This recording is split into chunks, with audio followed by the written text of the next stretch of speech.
శ్రమలు కొన్నిసార్లు నీకు రూమ్ రెంట్ కూడా కట్టలేకపోవచ్చు, నువ్వు టైంకి ఒక ఫుడ్ తినలేకపోవచ్చు. అక్కడ వరకు ఎందుకు, నీ క్లాసులకు పోవడానికి కూడా నీకు బైకులోకి పెట్రోల్ జేబులో 100 రూపాయలు కూడా లేకపోవచ్చు. నీకు అనిపిస్తుంది ఏట్రా అబ్బా ఈ లైఫ్ ఏంట్రా అనిపిస్తుంది. కానీ గుర్తుపెట్టుకో, ఆ శ్రమల్లో, ఆ ఇబ్బందుల్లో, ఆ కష్టాల్లో నీకు అనిపిస్తుంది ఏదో తెలియని విధేయత.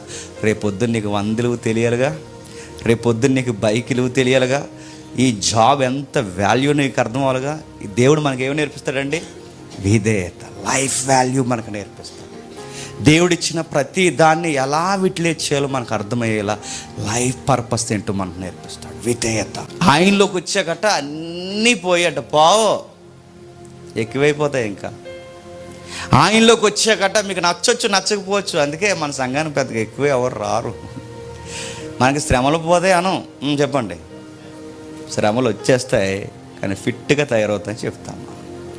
బైబిల్ అదే